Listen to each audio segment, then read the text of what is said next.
وہ جوان جو ہی پروان چڑھا ان فوان شباب آیا تو اس کی پیشانی سجدے کے تقدس سے مالا مال ہو گئی، اس کی آنکھوں میں حیا اور شرم کے پہرے آ گئے، اس کے خیالوں میں پاکیزگی آ گئی، اس کی زندگی کے شب و روز نیکی کے ماحول میں بسر ہونے لگے، اس کی راتیں ذکر الہی میں، تلاوت کلام مجید میں اور دن یاد الہی میں روزے سے گزرنے لگے۔ وہ جوان جس کی جوانی اللہ کی عبادت میں گزری، جوانی اگر عبادت میں گزر گئی تو بڑھاپا تو پر نور ہے ہی ہے۔ سب سے مشکل مرحلہ زندگی کا جوانی کا ہے۔ شیطان زیادہ ورغلاتا ہے کسی شخص کو جب وہ جوانی کے مرحلوں سے گزر رہا ہوتا ہے۔ تو جس کی جوانی خیریت کے ساتھ گزر گئی اور اس نے اپنی جوانی کے تقدس کو محفوظ رکھ کے منزل تک پہنچا لیا، اپنی عصمت کے جوہر کی حفاظت کی، اپنی آبرو کو لٹنے نہیں دیا، اپنی آنکھوں کی شرم و حیا پر پہرے بٹھائے اور آنکھ کو برباد نہیں ہونے دیا اور اپنی زندگی کے تقدس کا پہرا دیا، تو جو جوان اپنی جوانی کو خیریت کے ساتھ گزار گیا۔ کسی نے کہا تھا نا، کتاب زیست کا ایک اور باب ختم ہوا، شباب ختم ہوا، ایک عذاب ختم ہوا۔ جوانی جس کی منزل تک پہنچ گئی خیریت کے ساتھ، عافیت کے سائے میں۔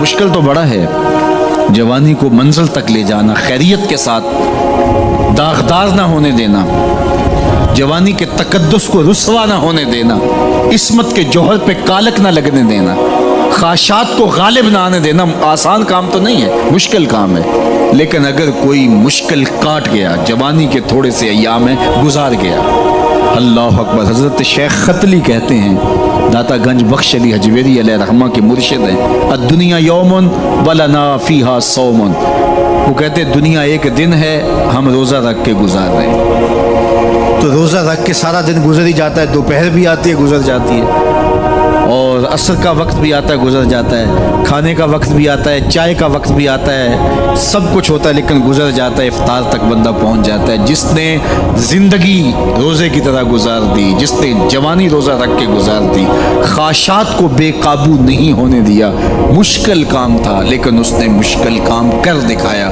اجر کتنا بڑا ہے، سنیے اللہ کے محبوب کی زبان سے سنیے۔ حضور نے ارشاد فرمایا جو سیدنا ابو ہریرہ کے ذریعے سے ہمارے تک پہنچا، فرمایا قیامت کے دن جب سورج کا رخ سیدھا ہوگا، زمین تانبے کی ہوگی، لوگ پسینے میں شرابور ہوں گے، کوئی ٹخنوں تک پسینے میں، کوئی گھٹنوں تک، کوئی کمر تک، کسی کو پسینے کی لگام دی جائے گی، اور وہ پسینہ ایسے نہیں ہوگا جس طرح یہ پسینہ ہے، اتنا گرم ہوگا۔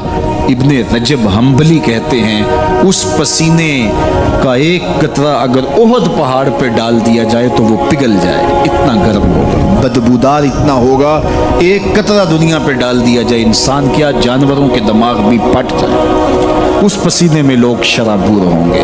لیکن جس نے اپنی جوانی کو عافیت سے گزارا ہوگا، کل قیامت کے دن جب کوئی سایہ نہیں ہوگا، اللہ اس جوان پر اپنے عرش کا ٹھنڈا سایہ عطا فرمائے۔ وہ شخص جس کو کسی عورت نے دعوت گناہ دی اور وہ صاحب منصب تھی، صاحب جمال تھی، اور اس نے یہ کہہ کے یہ خواہش، یہ آرزو مسترد کر دی، انی خاف اللہ۔ اسی طرح کوئی عورت ہے تو اس نے اپنے تقدس کی حفاظت کی، اپنی آبرو پہ پہرا دیا اور کسی پیشکش کو ٹھکرا دیا، تو فرمایا قیامت کے دن جب کوئی سایہ نہیں ہوگا، اللہ اسے بھی اپنے عرش کا ٹھنڈا سایہ دے گا۔ کیسا سخت دن ہوگا، اور وہ کس اعزاز میں ہوگا، کس تکریم میں ہوگا۔ یہ تو 4 دن 10-20 سال ہیں، اور وہ 50,000 سال کا ایک دن۔ پھر اس کو اللہ کا شکر ادا کرنا ہوگا کہ اللہ تو نے کتنا کرم کیا میرے اوپر کہ میری جوانی خیریت اور عافیت سے گزری، اور آج اس کا تو کتنا بہتر صلہ مجھ کو دے دیا۔ آج اللہ نے مجھے اور آپ کو فرصت دی ہے، یہ اٹھتے ہوئے جنازے، یہ پھیلی ہوئی قبریں، یہ ہم سے بچھڑتے ہوئے لوگ، یہ ہمارے لیے ایک پیغام ہے، ایک میسج ہے ہمارے نام، یہ ہمارے لیے عبرت ہے۔ آج وہ جا رہے ہیں تو ہمیں بتا کے جا رہے ہیں کہ صاحب ہم جا رہے ہیں، ہمارے پیچھے تم بھی آ رہے ہیں۔ اور یہ بات ذہن میں رکھیے، دنیا پر آنے کی ایک ترتیب ہے، دنیا پر جانے کی وہ لازمی ترتیب نہیں ہے۔ پہلے دادا آتا ہے، پھر باپ آتا ہے، پھر بیٹا آتا ہے، پھر اس کے بعد بچے آتے ہیں۔ ایسے کبھی نہیں ہوا کہ باپ سے پہلے اولاد آ گئی ہو۔ دنیا پر آنے کی یہ ترتیب ہے اور یہ طے شدہ منظم ترتیب ہے، لیکن دنیا سے جانے کی یہ ترتیب نہیں ہے کہ پہلے باپ جائے پھر ہی اولاد جائے گی۔ بسا اوقات بوڑھے باپ کو جوان بیٹے کی میت کو کندھا دینا پڑ جاتا ہے۔ تو یہ دنیا سے کب کوئی جا سکتا ہے مجھے اور آپ کو نہیں پتہ، یہ امر مخفی رکھا گیا ہے اس لیے تاکہ ہم ہر لحظہ موت کے لیے تیار رہیں۔ موت کے لیے تیاری یہی ہے کہ ہم توبہ کی دہلیز پہ کھڑے رہیں، اپنے مالک کے حضور رجوع کرتے رہیں، اچھے اعمال کا ذخیرہ کریں، اور کسی کے حق ہمارے ذمے پر نہ ہو کہ ہم قیامت کے دن جو ہے وہ پچھتائیں۔ کسی نے اگر کسی کا حق غصب کیا صرف 3 پیسوں کے عوض کے اندر، قیامت کے اندر یہ کرنسی تو ہمارے ساتھ ہوگی نہیں، یہ تو ہم یہیں چھوڑ دیں گے، یہ مال، یہ دولت، یہ بینک بیلنس یہیں چھوڑ کے چلے جائیں گے، یہ تو کفن بھی میلا نہیں ہونے دیں گے کہ بانٹ لیں گے۔ جاندی واری ڈرونا بنے ہوتے ہاتھ نہ لاندے ڈر دے، جنہ لئی تو پاپ کمائے اج کتھے نہیں تیرے کر دے۔ وہ تو کفن بھی میلا نہیں ہوں گے دیں گے، بانٹ لیں گے۔ تو آخرت میں سکہ رائج الوقت عمل ہوگا، تو پھر عمل لیے جائیں گے۔ تو جس نے کسی کا ایک ٹگا مارا ہوگا، 3 پیسے مارے ہوں گے، اس کے بدلے میں 700 نمازیں جو باجماعت پڑھی گئی ہیں وہ لے لی جائیں گے، اور جو لوگوں کے پلاٹ ہڑپ کر گئے، رشوتیں، زیادتیاں، جور و ظلم اور لوگوں کے ساتھ زیادتیاں اور لوگوں کا مال ہتھیانا، خون نچوڑنا، اذیتیں دینا، تو کس طرح وہ قیامت کے دن عہدہ برا ہو سکیں گے؟ تو آج اللہ کی رحمت کے در کشادہ ہیں اور اس کی رحمتیں آواز دے رہی ہیں، آجو پلٹ کے میری رحمت کے دروازے کھلے۔ اللہ اکبر۔ یا ایھا الانسان ما غرک بربک الکریم، اے انسان پلٹ کے آ جاتے ہیں، رب بڑا ہی کریم ہے۔ مجھے بتاؤ، یوں بھی کوئی آواز دیتا ہے، یوں بھی کوئی پکارتا ہے؟ بھاگے ہوئے مجرم کا تعاقب کیا جاتا ہے، کبھی یوں بھی پیار سے اس کو بلایا جاتا ہے، لیکن 70 ماؤں سے زیادہ پیار کرنے والا رب پکار کے کہہ رہا، او بھاگنے والے آجا پلٹ کے، تیرے رب کا دروازہ کھلا ہوا ہے۔ وہ یہ نہیں دیکھے گا تو نے جرم کتنے کیے، وہ یہ دیکھے گا تو پلٹ کے آئے گا، آ گیا، اور وہ تیرے گناہ نہیں دیکھے گا، تیرے آنے کو دیکھ کے تیرے گناہوں کو بدل کے نیکیوں میں تبدیل کر دے گا۔ جتنا بڑا گناہ گار ہے اتنا بڑا نیکوکار بن جائے۔ آ تو صحیح، آنا تو نے ہے ہی، پھر جو کفن میں منہ چھپا کے آتا پھرے گا، پھر جو تجھے لوگ اٹھا کے لائیں گے۔ اچھا نہیں ہے کہ اپنے قدموں سے خود ہی چل کے آ جا، آج کھلے منہ آ جا، اس کی رحمتیں تیرے استقبال کرنے کے لیے منتظر ہیں۔ آج وہ آواز دے کے کہہ رہا ہے، آجا میری رحمتیں تیری منتظر۔ ما غرک بربک الکریم، تجھے کریم رب سے کس نے مغرور کر دیا؟ تکبر میں، رعونت میں مبتلا ہو گیا، تو اپنے مالک کی دہلیز کو چھوڑ گیا۔ آجا پلٹ کے، وہ کریم تجھے بلا رہا ہے، اور دیکھ اس کا رشتہ کتنا گوڑا ہے۔ اللہ ذی خالق کا، اس نے تجھے پیدا کیا ہے، وہ تیرا خالق لگتا ہے۔ اللہ اکبر۔ یعنی وہ تجھے بلا رہا ہے جس کا تیرا رشتہ اتنا گہرا ہے کہ وہ تیرا خالق لگتا ہے۔ ماں کو جو اولاد سے پیار ہے، دنیا کے کسی ترازو پہ وہ پیار تولا جا سکتا ہے؟ ماں کی محبت کا کہیں وزن ہو سکتا ہے؟ آج کل یہ آپ کے بھی تھوڑا سا آگے گزریں تو اتنے بڑے ترازو گاڑ دیے گئے ہیں جہاں پورا کنٹینر تول لیا جاتا ہے۔ تو میں دوستوں کو کہتا ہوں کہ آج اتنے بڑے بڑے ترازو ایجاد ہو گئے ہیں کہ جہاں کنٹینر توڑ لیے جاتے ہیں، پہاڑ توڑ لیے جاتے ہیں آج جدید دنیا کے اندر، لیکن کوئی ترازو ایسا آج تک ایجاد نہیں ہوا جس پر ماں کے پیار کو بھی تولا جا سکے۔ اس کے سینے میں جو تڑپتی ہوئی ممتا رکھی گئی ہے، محبت کا جو جہاں آباد کر دیا گیا، الفتوں کی ایک کائنات ماں کے سینے میں رکھ دی گئی ہے، اس کا نعم البدل کیا بدل بھی موجود نہیں ہے۔ ماں جب بولتی ہے تو اس کے لہجے میں جبریل بولتا ہے، ماں جب مسکراتی ہے تو لگتا ہے جنت کی ساری کلیاں کھل اٹھی ہیں۔ وہ سینے میں درد، وہ درک، وہ محبت، وہ کائنات، وہ انوکھا پیار جو اولاد کے لیے رکھتی ہے، یہ اتنا پیار ماں کے سینے میں پیدا کیسے ہوا؟ تو آپ کے پاس ایک ہی جواب ہوگا، اس لیے کہ ماں نے اولاد کو جنم دیا ہے۔ تو میں یہاں آپ کی توجہ چاہوں گا، جس ماں نے اولاد کو جنم دیا ہے وہ اتنا پیار کرتی ہے، تو جس رب نے خلق کیا ہے وہ کتنا پیار کرتا ہوگا۔ میں آپ کی توجہ چاہوں گا، مجھے اور کوئی نہیں چاہیے، صرف توجہ چاہیے گا۔ صرف نظارے کے لیے جنبش مژگاں بھی بھار ہے، نرگس کی آنکھ سے تجھے دیکھا کرے کوئی۔ تو میری آرزو یہ ہے کہ آپ کی تمام تر توجہ میری جانب مبذول ہوں تھوڑے وقت میں۔ جس شدت کی گرمی میں آپ بیٹھے ہیں مجھے اس کا احساس ہے، تو میں چاہوں گا کہ چند باتیں آپ تک پہنچ جائے۔ تو جو ماں اتنا پیار کرتی ہے وہ اس لیے کہ ماں نے جنم دیا ہے، تو جس نے جنم دیا ہے وہ اتنا پیار کرتی ہے، تو جس رب نے خلق کیا ہے وہ کتنا پیار کرتی ہے۔ تو ماں کی دہلیز چھوڑ کے بیٹا بھاگ جائے تو ماں آواز دیتی نا، پتر کہاں بھاگ رہا ہے، آجا پلٹ کے، اتنی ٹھنڈی چھاؤں کہیں نہیں ملے گی، اتنا پیار تجھے کہیں سے نہیں مل سکتا، آجا پلٹ کے۔ مائیں تو مائیں ہوتی ہیں، اور اولاد کے لیے ان کے سینے میں جو تڑپتی ہوئی ممتا ہوتی ہے، اور پیار کا جو ایک آباد جہاں ہوتا ہے وہ ایک الگ ہی کائنات ہے، وہ ایک الگ ہی جہاں ہے۔ وہ کہتے ہیں نا کہ کسی نے کہا کہ میں تو تیرے سے تب راضی ہوں گی کہ تو اپنی ماں کا کلیجہ نکال کے لائے گا، تو وہ بدمست عاشق اپنی ماں کی آرزو، اپنی محبوبہ کی آرزو کو پورا کرنے کے لیے اس عمل سے بھی گزر گیا، اور ماں کا کلیجہ چیرا اور تشتری میں رکھ کے اپنی محبوبہ کے لیے اس کا کلیجہ لا رہا تھا، تو راستے میں ٹھوکر لگی تو ماں کے کلیجے سے آواز آئی کہ پتر سٹ نہیں لگی۔ یہ ماں کے پیار کا روپ ہے، یہ ماں کی محبت کے بکھرے ہوئے رنگ ہیں، یہ چھلکتا ہوا اجالا اور نور اور روشنی ہے۔ ماں اتنا پیار کرتی ہے، اللہ اکبر۔ تو ماں کو اتنا پیار اس لیے ہے کہ اس نے جنم دیا اور رب نے تو خلق کیا دستے قدرت سے۔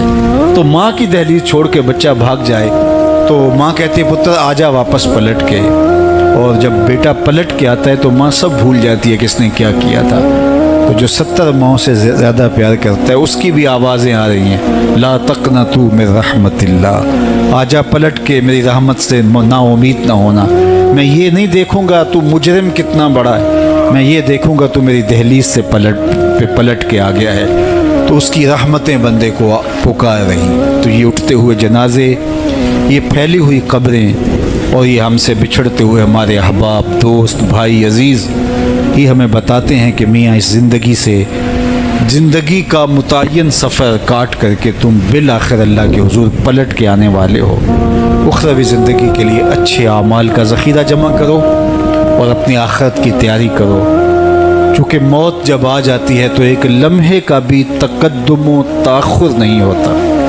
موت ایک کٹل طے شدہ امر واقعی اور حقیقت واقعہ ہے، بہر صورت اس نے آ کے رہنا ہے، بلکہ اللہ تعالیٰ جل شانہ نے اس کو اچانک رکھ کر کے ہمیں ہر وقت مستعد اور فعال رہنے کی ترغیب دی، تاکہ ہم ہر لحظہ، ہر ساتھ اپنے آپ کو آمادہ رکھیں، کسی وقت بھی بلاوا آ سکتا ہے اور ہم موت کی اس گاڑی میں سوار ہو سکتے ہیں۔ اللہ اکبر۔ تو آئیے میں اور آپ اللہ کی بارگاہ میں دعا بھی کرتے ہیں اور اپنی زندگی کو بہتر بنانے کی منصوبہ بندی بھی کرتے ہیں۔ جب لوگ ہم سے جدا ہوتے ہیں تو ہمیں عبرت ہوتی ہے کہ ہم بھی جا رہے ہیں۔ حضرت یعقوب علیہ السلام نے حضرت اسرائیل سے عہد لے رکھا تھا کہ میری روح قبض کرنے کے لیے اچانک نہیں آنا، پہلے کوئی قاصد بھیج دینا تاکہ میں موت کی تیاری کر لوں۔ انبیاء تو تیاری ہوتے ہیں، کچھ چیزیں تعلیم امت کے لیے ہوتی۔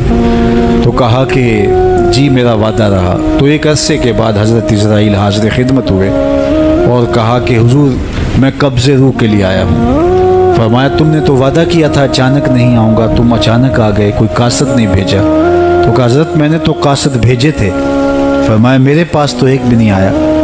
عرض کی حضور آپ کے سامنے کتنے لوگوں کی موت واقع ہوئی، یہ میرا قاصد نہیں تھا تو اور کیا تھا۔ آپ کی داڑھی میں سفید بال آ گئے، یہ میرا قاصد نہیں تھا تو اور کیا تھا۔ جب کمر میں خم آنے لگے، جب اعضاء مدمحل ہونے لگے، جب چلتے ہوئے ٹھوکنے لگے، جب زبان میں لکنت آنے لگے، جب یادداشت کھونے لگے، جب بالوں میں چاندی اترنے لگے، جب انسان کے اعضاء جواب دینے لگے، تو سمجھو یہ پیغام موت آ گیا ہے۔ اللہ اکبر۔ حضرت عمر رضی اللہ تعالیٰ عنہ دربار میں بیٹھے تھے، تو ایک صاحب آیا اور اس نے کہا کہ یا عمر لا تنسا موتک، عمر اپنی موت کو نہیں بھولنا۔ اور یوں کانپنے لگے حضرت عمر جیسے بیت کی شاخ کانپتی ہے۔ اور اسے کہا کہ روز آ کے مجھے تذکیر کر جایا کر۔ وہ روز آتا ہے، بڑے دربار میں کھڑا ہو کے کہتا ہے عمر اپنی موت کو نہیں بھولنا۔ ایک دن آیا، آپ نے اس کو کہا میاں آج کے بعد نہیں آنا۔ کوئی اور شخص آنے لگا، فرمایا نہیں۔ تذکیر موت کی ضرورت نہیں رہی، فرمایا نہیں۔ مجھ سے کوئی گستاخی ہوگی، فرمایا نہیں۔ تو پھر مجھے چھٹی کیوں دی جا رہی ہے؟ تو حضرت عمر روئے اور یوں داڑھی پہ ہاتھ رکھا اور ایک بال الگ کر کے کہا یہ دیکھ میری داڑھی میں سفید بال آ گیا، اب یہ مجھے چین سے نہیں بیٹھنے دے گا۔ ہماری تو پوری داڑھی بھی سفید ہو جائے نا. میاں صاحب نے کہا ہڈیاں کھڑکن ہڈیاں کمبن گوڈے کھڑکن تے اڑ گیا لک تیرا. اجے بھی بدیوں باز نہ آئیں جیو مرد دلیرا. فما اصبرہم علی النار. اللہ قرآن میں فرماتا ہے کتنا حوصلہ ہے لوگوں کا آگ پر. کتنی ڈٹائی کے ساتھ کہہ دیتے ہیں یہ جہاں مٹھا گلا کس نے ڈٹھا. قبرستانوں میں جا کے دیکھو کس نے دیکھا ہے آخر والا جہاں. حضرت سیدنا غوث اعظم الشیخ عبد القادر الجیلانی علیہ رحمہ و رضوان فرماتے جاؤ قبرستانوں میں جا کر دیکھو کیسے کیسے حسینوں کی مٹی خراب ہو رہی ہے. جو بدن پہ چٹکی مٹی نہیں پڑنے دیتے تھے آج ان کے کفن بھی تار تار ہو گئے. خیر کن فلاں و غنیمت شمار عمر زاں بیشتر کے بانگ برائت کے فلاں نماز. تو نے بھی چلے جانا ہے یہاں بیٹھ نہیں رہنا. یہ اٹھتے ہوئے جنازے تجھے عبرت دیتے ہیں. یہ پھیلی ہوئی قبریں تمہیں بتاتی ہیں کہ میاں تم بھی اسی مٹی کا رزق بننے والے ہو. تم یہی چادر اوڑھ کے سونے والے ہو. تم دو لباس کے دو کپڑوں کے اندر دو سفید چادروں کے اندر ملبوس. کہاں گئی وہ پوشاکیں, کہاں گئے وہ برانڈ, کہاں گئے وہ تمہارے قیمتی بیڈ, اور کہاں گئے اے سی لگے ماحول سے آراستہ کمرے. امیر ہے یا غریب ہے وہ 2 گز زمین اور وہی مٹی کا اوڑھنا, مٹی کا بچھونا, وہی 2 گز کفن, وہی کل کائنات. اور وہاں جو کیے ہوئے عمل ہیں وہی سکہ رائج الوقت ہوگا. تو قبل اس سے کہ وہ وقت آ جائے اور پھر ہاتھ ملے فلاں چیخ کے کہتا تھا مجھے اس کی بات سن لینی چاہیے تھی. فلاں پکار کے کہتا تھا اس کی آواز پہ کان دھرنا چاہیے تھا. فلاں اٹھتا ہوا جنازہ مجھے عبرت دے دیتا. فلاں بندے نے مجھے یہ کہا تھا اس کی بات پہ کاش میں عمل کر لیا ہوتا. لیکن اس دن پچھتاوے سے کیا ہوگا. آج کا پچھتاوا کل کی بہتری کا ضامن ہو سکتا ہے. آج کا پچھتاوا زندگی بدل ہو سکتا ہے. آج کا پچھتاوا توبہ کا سبب و ذریعہ ہو سکتا ہے. آج کا پچھتاوا دل کے میل اتار سکتا ہے. اور کل کا پچھتاوا سوائے حسرت بڑھانے کے, سوائے دکھ بڑھانے کے, سوائے تکلیف میں اضافے کے اور کچھ نہیں ہوگا. اس لیے میں اور آپ اپنی زندگی کی منصوبہ بندی کریں. مجھے پتہ ہے میں کہاں کھڑا ہوں اور آپ کو بھی پتہ ہے کہ ہم کہاں کھڑے ہیں. آپ مجھے اچھا سمجھتے ہیں یہ آپ کی مہربانی, لیکن مجھے تو پتہ ہے کہ اچھا ہوں یا نہیں. میں آپ کو اچھا سمجھتا ہوں لیکن آپ کو تو پتہ ہے کہ آپ کہاں کھڑے ہیں. اس لیے اپنے ضمیر میں جھانک کر کے دیکھیے, اپنے من میں اتر کر کے دیکھیے, اپنا محاسبہ کیجئے, اپنے اعمال کا تجزیہ کیجئے. جو نیکیاں کی ہیں اور جو برائیاں کی ہیں ان کا اندازہ کیجئے. جو برائیاں کی ہیں وہ تو کنفرم برائیاں ہیں, اور جو نیکیاں کی ہیں ذرا دیکھیے وہ نیکیاں ہیں یا ریا کے لیے کی ہیں, دکھلاوے کے لیے کی ہیں. نیکیاں کسی کو دکھلانے کے لیے کی ہیں, کس مقصد کے لیے نیکیاں کی ہیں. تھوڑی سی ریا بھی شرک بتائی گئی ہے. ساری محنت کہیں ضائع تو نہیں چلی گئی. ہمارے پاس ہے کیا؟ ہمارے دامن میں گناہ ہے تو لتھڑے بڑے ہم. سویر سے لے کر شام تک, چغلی غیبت سے لے کے بدکاریوں تک, نگاہوں کی بدکاریوں سے لے کر کے سوچوں کی بدکاریوں تک ہم کہاں پڑے رہتے ہیں. اور دوسری جانب ہمارے پلے میں نیکیاں کتنی ہیں ہمیں سارا پتہ ہے. ایک تو نامہ اعمال قیامت کے دن تولا جائے گا. ہم خود اپنے ضمیر کی عدالت میں ترازو گاڑ کے تولے. حضرت عمر فرمایا کرتے تھے حاسبو قبل ان تحاسبو, اس سے قبل کہ تمہارا حساب کیا جائے تم اپنا حساب پہلے ہی خود کر لو. کبھی آپ عمرے پہ جاتے ہیں یا بیرون ملک سفر کرتے ہیں تو وہاں سامان باندھ کر کے پہلے تول رہے ہوتے ہیں کہ ایئرپورٹ پہ پریشانی نہ ہو. حالانکہ ایئرپورٹ پہ اگر 2-4 کلو سامان بڑھ بھی گیا تو کوئی بات نہیں, 4 ریال دے کے آپ سامان لا سکتے ہیں. لیکن اس کے باوجود آپ وہاں کسی سے ترازو مانگ کے بار بار اپنے پیس تول رہے ہوتے ہیں کہ جناب ایئرپورٹ پہ جا کے پریشانی نہ ہو. تو اس دنیا پر بھی اعمال تول لو, کہیں نزاع کے وقت پریشانی نہ ہو. کا حشر کے وقت جب اعمال تلنے لگے تو وہاں پریشانی نہ ہو. تو یہ تھوڑا سا وقت ہے, یہ زندگی مختصر ہے اور ہم تیزی کے ساتھ موت کی طرف بڑھ رہے ہیں. حضرت سیدنا علی المرتضیٰ رضی اللہ تعالیٰ عنہ فرماتے ہیں یہ تمہاری سانسیں جو ہیں یہ موت کی طرف اٹھتے ہوئے قدم ہیں. تم سمجھتے ہو ہم بڑے ہو رہے ہیں لیکن حقیقت میں تم چھوٹے ہو رہے ہو. چونکہ گنتی جب الٹی شروع ہو جائے تو کام جلدی 0 پر پہنچتا ہے. کبھی آپ اشارے پہ رکے ہوں تو 60 سے نیچے آ رہی ہو یا 70 سے یا 120 سے, تو کام تو 0 پہ آ جاتا ہے, اور جب کام 0 پہ آ جاتا ہے تو پھر لال بتی جل جاتی ہے. اللہ اکبر. تو یہ تیزی کے ساتھ زندگی گزر رہی ہے اور ہم کوئی 60 سے نیچے آ رہا ہے, کوئی 55 سے نیچے آ رہا ہے, کوئی 50 سے نیچے آ رہا ہے. اور جب زیرو تک آ جائیں کہ پھر اس سے آگے تو کچھ بھی نہیں ہے۔ ایک روایت میں آتا ہے ان اللہ یحب الشاب التائب، اللہ تعالیٰ توبہ کرنے والے جوان کو پسند کرتا ہے، اس سے محبت کرتا ہے، تو وہ محبوب بارگاہ ہو جاتا ہے جو جوانی میں اللہ جل شانہ کے حضور رجوع کرتا ہے۔ یا کسی نے کہا تھا در جوانی توبہ کردن شیوائے پیغمبری، وقت پیری گرگ ظالم می شود پرہیزگار۔ جوانی میں توبہ کرنا پیغمبروں کا شیوا ہے، جب بوڑھا ہو جائے، دانت ٹوٹ جائیں، پنجوں میں زور نہ رہے تو بھیڑیا شکار چھوڑ کر کے شریف بن کے بیٹھ جائے، تو یہ تو اس کی مجبوری ہے۔ جوانی میں توبہ کرنا جب قوا مضبوط ہوں، جب شباب کی جولانیاں ہوں، جب آرزویں جواں ہوں، جب خواہشیں پگلی ہوں، اور پھر اس کے باوجود اپنی خواہشات کو کنٹرول میں رکھنا، اپنی آرزوؤں کو لگام ڈال دینا اور اپنی تمناؤں کو حصار میں رکھنا اور اللہ سے ڈر کے گناہوں کو چھوڑنا اور اس کے حضور سجدہ ریزیاں، اس کے حضور خشوع و خضوع کے ساتھ زندگی کے لمحات بسر کرنا، یہ خوش نصیب لوگوں کا مقسوم ہوتا ہے۔ تو وہ جوان جس کی جوانی یاد الہی میں گزری، جس کی جوانی ذکر الہی میں گزری، مصلی پہ گزری، تہجد کے لمحات میں وہ اٹھ کے اللہ کے حضور دعائیں کرتا رہا، التجائیں کرتا رہا، وہ جوان قیامت کے کڑکتے اس ماحول میں اللہ کے عرش کے ٹھنڈے سائے تلے ہوگا۔ تیسرا شخص جس کو اللہ تعالیٰ قیامت کے دن اپنے عرش کا ٹھنڈا سایہ عطا کرے گا، وَرَجُلٌ قَلْبُهُ مُعَلَّقٌ بِالْمَسَاجِدِ، وہ شخص جس کا دل مسجد کے ساتھ جڑا ہوا ہے، مسجد کے ساتھ لٹکا ہوا ہے، مسجد کی ملازمت، مسجد کی حاضری، مسجد کی صفائی، مسجد کی ستھرائی، مسجد کی پاکیزگی کے لیے کوشش، مسجد کی تعمیر، مسجد کی تزئین اور مسجد کی آبادی کے لیے دن رات کوشاں رہا، ایک نماز کے بعد دوسری نماز کا انتظار کرتا ہے، تو یہ خوش نصیب وہ ہے جس کا دل جڑا ہوا ہے مسجد کے ساتھ۔ ایک جلیل القدر نام آپ نے سنا ہے، اور وہ ہے ربیع بن خثیم رضی اللہ تعالیٰ، انہیں حمامت المسجد کہا جاتا تھا، مسجد کا کبوتر۔ تو یہ کہا کرتے تھے اس قدر مسجد میں رہتے تو کہتے مجھے اچھا لگتا ہے کہ میں اللہ کے گھر میں رہوں۔ تو یہ فرمایا کرتے تھے کہ جس دن اذان ہو اور مجھے مسجد میں نہ پاؤ تو سمجھ لینا کہ میرا انتقال ہو گیا۔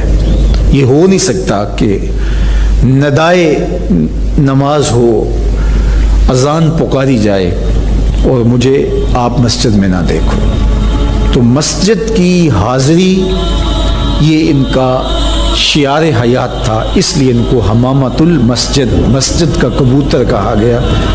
تو کتنے خوش نصیب لوگ ہیں جو مسجد سے جڑے ہوتے ہیں۔ فرمایا کچھ لوگ ہیں جو مسجد سے یوں جڑے ہوئے ہوتے ہیں جس طرح لکڑی میں کیل ٹھکا ہوتا ہے، تو چوب کے اندر جس طرح کیل جڑا ہوا ہوتا ہے اسی طرح وہ مسجد کے ساتھ جڑے ہوئے ہوتے ہیں۔ تو کبھی وہ بیمار ہو جائیں اور وہ مسجد حاضر نہ ہو پائیں تو اللہ کے کچھ فرشتے ہیں جو ان کی عیادت کرنے کے لیے ان کے گھروں میں جاتے ہیں۔ یہ خوش نصیب لوگ ہیں جو مسجد کے ساتھ اپنے آپ کو وابستہ رکھتے ہیں۔ فرمایا انما یامر مساجد اللہ، اللہ کی مسجدوں کو بس وہی لوگ آباد کرتے ہیں من آمن باللہ والیوم الآخر، جو اللہ پر ایمان رکھتے ہیں اور پچھلے دن پر ایمان رکھتے ہیں۔ تو اللہ اور پچھلے دن پر آخرت پر ایمان رکھنے والے مسجدوں کے ساتھ وابستہ رہتے ہیں، مسجدوں کے ساتھ جڑے رہتے ہیں۔ اور آقا کریم علیہ السلام نے مسجد کی تعمیر کی فضیلت بیان کرتے ہوئے ارشاد فرمایا من بنا مسجدن یبتغی بہ وجہ اللہ، جس نے اللہ کی رضا کے لیے مسجد تعمیر کی، نام و نمود کے لیے نہیں، کسی اور غرض کے لیے نہیں، اللہ کی رضا جوئی کے لیے مسجد کی تعمیر کی، بن اللہ لہ مثلہ فی الجنہ، اللہ اس کے لیے جنت میں گھر بنائے گا۔ تو یہ بلکہ پوری مسجد بھی نہیں، آدھی اینٹ کے برابر بھی اگر کسی نے مسجد کی تعمیر میں حصہ ڈالا تو ایک جانور کے گھونسلے کے برابر بھی کسی نے مسجد کی تعمیر کی تو اس کے لیے بھی یہ فضیلت بتائی گئی کہ جنت میں اس کو محل دیا جائے گا، قصر دیا جائے گا۔ تو یہ اللہ کے پاکیزہ گھر ہیں، مساجد بیت اللہ کی بیٹیاں ہیں، کعبۃ اللہ کی بیٹیاں ہیں، یہ اللہ کے پاکیزہ گھر ہے، خیر الاماکن، بہترین جگہیں اس کائنات میں اللہ کے گھر مسجدیں، اور بدترین جگہیں بازار بتائی گئے اور حکم دیا گیا ہے کہ بازار میں دیر سے جاؤ جلدی واپس آ جاؤ، اور مسجد میں جلدی آؤ دیر سے واپس جاؤ۔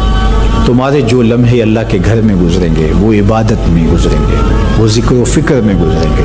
تمہارے اٹھنے والے وہ قدم جو مسجد کی طرف اٹھتے ہیں وہ قیامت کے دن ظلمت سے نجات کے ضامن ہوں گے، وہ چراغ بن کے تمہاری زندگی آخرت کی زندگی کے اندر چراغاں کر دیں گے۔ تمہیں جنت کی طرف لے جانے والے وہ قدم ہیں جو مسجد کی طرف اٹھتے ہیں، مسجد کی طرف بڑھتے ہیں۔ تو اللہ کے پاکیزہ گھروں کی طرف ہمارا رب، ہمارے قلب کا تعلق، ہماری محبت کا رشتہ، یہ ہمارے دین کا تقاضا ہے۔ اللہ اور پچھلے دن پر، آخرت پر مضبوط عقیدہ مسجد سے ہمیں جوڑتا ہے۔ کبھی کسی مجبوری کی وجہ سے مسجد جانے سے قاصر ہوں، بیمار پڑ گئے ہیں، مسجد نہیں جا سکتے، یا حالات ایسے ہیں جس طرح آج کل کے حالات ہیں کہ مسجد میں جانا کسی وجہ سے موقوف ہو گیا، تو مومن اس پر خوشی محسوس نہیں کرے گا۔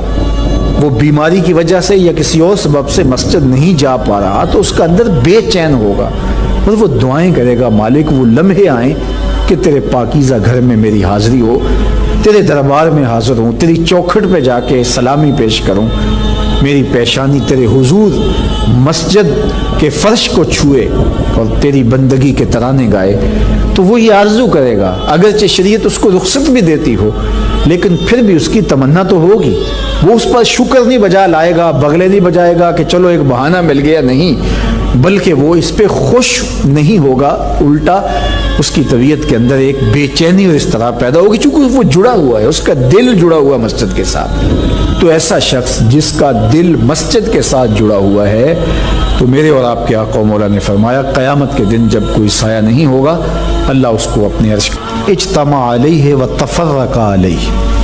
وہ شخص، وہ دو اشخاص جو محبت کرتے ہیں تو اللہ کے لیے، آپس میں جب ملتے ہیں تو اللہ کے لیے، جدا ہوتے ہیں تو اللہ کے لیے، یعنی ان کی محبت کسی دنیاوی منفعت کے لیے نہیں، کسی ذاتی غرض کے لیے نہیں، محض دوستیاں پیدا ہو جاتی ہیں اور ایک دوسرے کو ملے بغیر تسلیم نہیں ہوتی، اس لیے نہیں، بلکہ ان کی دوستی محض اللہ کی رضا کے لیے، اللہ کی خوشنودی کے لیے۔ الحب للہ والبغض للہ، اللہ کے لیے محبت، اور جب بغض کسی سے ہے، دشمنی کسی سے ہے، تو وہ بھی اللہ کے لیے۔ جس میں تنہائی میں اللہ کا ذکر کیا، اللہ کو یاد کرنے بیٹھ گیا، کوئی دیکھنے والا نہیں تھا، وہ تنہا تھا، حجرے میں تھا، اپنے بند کمرے میں تھا، اپنے رب کو یاد کیا، اللہ کی یاد کرتے کرتے اس کی آنکھوں سے آنسو ٹپکنے لگے، اس کی آنکھیں آنسوؤں کا خراج دینے لگی۔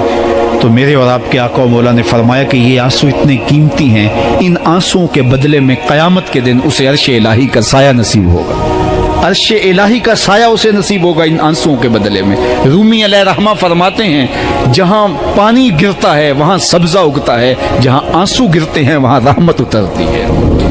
تو اس لیے جو اللہ کی یاد میں رونے کا لطف ہے اور اللہ کی یاد میں آنسو بہانے کا اجر اور صلہ رکھا گیا ہے، یہ گناہوں کو دھو ڈالتا ہے، یہ اندر کی صفائی اور ستھرائی کا سبب اور ذریعہ ہے۔ میرے اور آپ کے آقا و مولا نے فرمایا راتوں کی تنہائیوں میں اٹھ کے قرآن پڑھا کرو اور قرآن پڑھتے ہوئے رویا کرو۔ پھر فرمایا فَإِن لَمْ تَبْكُوا فَتَبَاكُوا، اگر رونا نہ آئے تو رونے کی کوشش کیا کرو۔ حضرت داتا گنج بخش علی حجویری سے ایک مرید نے کہا حضرت اگر رونے کی کوشش کریں پھر بھی رونا نہ آئے، فرمایا پھر اپنے مقدر پہ رویا کرو۔ تم اتنے سنگ دل ہو گئے ہو کہ تمہاری آنکھیں آنسوں کا خراج نہیں دیتی۔ جو رونا نہیں جانتا وہ اللہ کی رحمتوں کو اور اللہ کی کرم نوازیوں کو کیسے سمیٹ پائے گا؟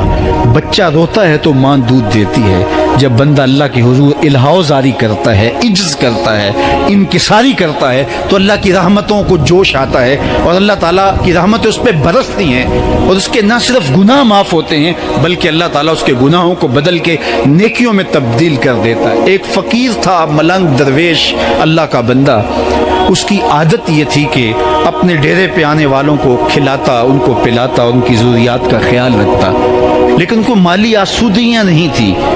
ہوتا یہ تھا کہ بعض اوقات لوگ آتے تو ادھار لے کر کے وہ لوگوں کو کھلا دیتا۔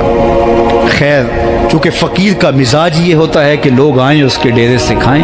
بابا بلے شاہ نے بھی کہا تھا نا، اٹ کھڑک کے دکڑ بجے تتا ہووے چلا، آن فقیر کھا کھا جاون راضی ہووے بلا۔ یہ فقیروں کا مزاج ہے، تو جو بھی آتا اس کے ڈیرے سے کھاتا اور وہ ادھار اٹھا اٹھا کے لوگوں کی ضروریات کو پورا کرتے رہتے۔ وقت آخر آ گیا، جن لوگوں نے ادھار دیا تھا وہ سارے تقاضا کرنے آ گئے۔ اب بابا جی کو کیا فکر لاحق ہے کہ یہ میرے مہمان ہیں اور میں ان کو کچھ پیش کرنے کی صلاحیت نہیں رکھتا۔ ایک بچہ تھا، وہ کچھ سامان بیچ رہا تھا، پتیسا بیچ رہا تھا یا کوئی اور چیز بیچ رہا تھا۔ اس نے گلی سے گزرتے ہوئے آواز لگائی، خادم کو کہا سے بلا کے لاؤ، کہا تم بیچ رہے ہو تو میرے مہمانوں کو کھلا دو۔ بچہ بڑا خوش ہوا کہ میں سارا دن گلیوں میں گھوم کے یہ پتیسا بیچنا تھا، اب یہ ایک جگہ ہی سارا فروخت ہو گیا تو یہ تو موج لگ گئی، میں جلدی گھر چلا جاؤں گا، میری ماں خوش ہوگی۔ تو سارا ان مہمانوں کو کھلا دیا گیا اور اس کے بعد کہا بابا جی پیسے؟ کہا تم بیٹھ جاؤ، جب ان کو ملیں گے تو تجھے بھی مل جائیں گے۔ وہ بیٹھ گیا، 2 4 10 منٹ بیٹھا تو بچہ تھا، پھر کھڑا ہو گیا، بابا جی پیسے؟ کہا جب ان کو ملیں گے تو تجھے بھی مل جائیں گے۔ پھر آدھا گھنٹہ گزرا تو پھر اس نے کہا بابا جی پیسے؟ میری ماں میرا انتظار کر رہی ہے، ہمارے گھر کا چولہا اسی سے جلتا ہے، میں یہ پیسے لے کر جاؤں گا اور میری ماں کوئی ہنڈیا خریدے گی اور ہم شام کا گھر کا کوئی سلسلہ کریں گے۔ کہا بیٹا جب ان کو ملے گا تو تجھے بھی مل جائے گا۔ بچے نے رونا شروع کر دیا، یتیم بچہ تھا، اس کا سارا آسرا یہی تھا، اس نے رونا شروع کر دیا۔ جب بچہ رویا اللہ کی رحمت کو جوش آیا، کوئی مرید نذرانہ لے کے ان بزرگوں کے پاس آ گیا اور اشرفیوں کی بھری ہوئی تھیلی پیش کی۔ وہ اتنے پیسے تھے کہ اس بچے کو بھی دیے، جتنے لوگ آئے تھے سب کا قرض چکایا، کہا جاؤ گھروں کو۔ تو سب نے کہا بابا جی ہم صبح سے بیٹھے ہوئے تھے تو یہ نذرانہ دینے والا صبح سے نہیں آیا، تو اب کیسے آ گیا؟ کہا صبح سے تمہارے اندر کوئی رونے والا نہیں تھا، ایک رونے والا آیا تو باقیوں کا بھی کام بن گیا۔ بعض اوقات کسی ایک شخص کی وجہ سے باقیوں کی خطائیں بھی معاف ہوتی ہیں۔ آج ہم اجتماعی طور پہ تا حد نظر اندر باہر اوپر نیچے اتنے لوگوں کے ہجوم میں اللہ کی بارگاہ سے یہ توقع رکھتے ہیں کہ مالک اتنے ہجوم میں کوئی ایک تو ہوگا جو تیرا لاڈلا ہوگا، کوئی ایک تو ہوگا جو تیرا بہت قریبی ہوگا، کوئی ایک تو ہوگا جس پہ تیری رحمتیں برسیں گی۔ تو مالک اس کے صدقے سے ہماری خطائیں بھی معاف کر دے، ہمارے گناہ بھی معاف کر دے۔ کوئی ایک رونے والی آنکھ مل گئی تو باقیوں کا بھی کام بن جائے گا۔ اٹھ فریدا ستیا تے میلہ ویکھن جا، وت کوئی بخشیا مل جاوے تے تو ہی بخشیا جا۔ میرے مالک ہم سب کی خطائیں معاف کر دے، ہم سب سے درگزر فرما اور ہم سب کے باطن کو ستھرائیاں دے دے، ہمارے اندر کو پاکیزگیاں دے دے۔ بہت وقت میں نے اور آپ نے صاحب گزار لیا، تیزی کے ساتھ زندگی بیت رہی ہے۔ میں اگر اپنے آپ کو دیکھوں تو میری زندگی کتنی بہاریں کاٹ چکی ہے۔ اگر آپ اپنے آپ کو دیکھیں، کوئی 60 سال، کوئی 20 سال، کوئی 25 سال، زندگی تیزی کے ساتھ گزر رہی ہے۔ بندہ جب سوچتا ہے کہ میں 40 سال کا ہو گیا ہوں تو آگے میری زندگی کے اگر 30 سال بھی ہیں تو 30 سال تو کافی ہیں، لیکن وہ پیچھے اگر پلٹ کے دیکھے تو 40 سال یوں گزر گئے جس طرح چٹکی بجائی جاتی ہے۔ جب چٹکی بجانے کے وقت میں 40 سال گزر گئے محسوس ہوتے ہیں، تو جو باقی 30 سال اگر ہوئے بھی وہ تو گمان ہے میرا، وہ تو گمان ہے آپ کا، ہمیں تو ایک سانس کا بھی نہیں پتا۔ پوچھا گیا زندگی اور موت کے بارے میں کیا خیال ہے؟ کہا فجر پڑی ہے، پتہ نہیں ظہر پڑھ سکیں گے یا کہ نہیں۔ کہا اتنی لمبی امیدیں لگائے بیٹھے ہو، کہا ظہر پڑی ہے، پتہ نہیں عصر پڑھنے کا موقع نصیب ہوتا ہے کہ نہیں۔ کہا یہ بھی طول عمل ہے۔ ایک بولا عصر پڑی ہے، پتہ نہیں مغرب پڑھ سکیں گے یا کہ نہیں۔ کسی نے کہا ایک رکعت پڑی ہے، پتہ نہیں دوسری رکعت بھی پڑھنا نصیب ہوتی ہے یا نہیں۔ کہا یہ سب تمہارے منہوں کی باتیں ہیں، میں تو کہتا ہوں ایک طرف سلام پھیرا ہے، پتہ نہیں دوسری طرف سلام بھی پھیر سکیں گے یا کہ نہیں۔ کیا موت اتنی قریب نہیں ہے؟ ہم نے اپنی آنکھوں کے سامنے لوگوں کو جدا ہوتے یوں نہیں دیکھا ہے. ہم کہتے ہیں اس کی خبر سنا رہے ہو موت کی, یہ تو میں نے ابھی سبزی والی دکان پہ دیکھا تھا. لیکن جب موت آتی ہے تو ایک لمحے کا تقدم اور تاخر نہیں ہوتا. تو صاحب آئیے اپنی زندگی کو اللہ اور اس کے رسول کی راہوں پہ ڈالیں. آج وقت ہے, آج موقع ہے, آج توبہ کا دروازہ کھلا ہے. کل سب کچھ نہیں ہوگا. آج اس کی رحمتیں آواز دے رہی ہیں. آج وقت ہے, وقت پر کافی ہے ایک قطرہ بھی آب خوش ہنگام کا. جل گیا جب کھیت برسا می تو پھر کس کام کا. اب آئیے سنیے, اس کائنات کے اندر ہمیں وہ خواتین ملیں گی جو پردے کے پیچھے تھی, لیکن پردے کے سامنے ماں نہیں آئی, عبد القادر جیلانی آئے. ماں پردے کے پیچھے تھی, پردے کے سامنے فرید الدین گنج شکر آئے. ماں پردے کے پیچھے تھی, مہر و ماں نے بھی آنچل نہیں دیکھا, لیکن پردے کے سامنے کربلا میں حسین ابن علی آئے. تو یہ پردے کے سامنے آئے, وہ پردے کے پیچھے تھی. تو جب مائیں پردے کے پیچھے ہوں تو پھر بیٹے جو ہیں وہ پردے کے سامنے آ کے وہ نقش ثبت کرتے ہیں کہ جو لوگوں کے زندگی کے نقوش کو جو ہے وہ اجال دیتے ہیں اور تقدیر بدل دیتے ہیں. تو اس لیے ماؤں کی ذمہ داریاں گھر سنبھالنا ہے.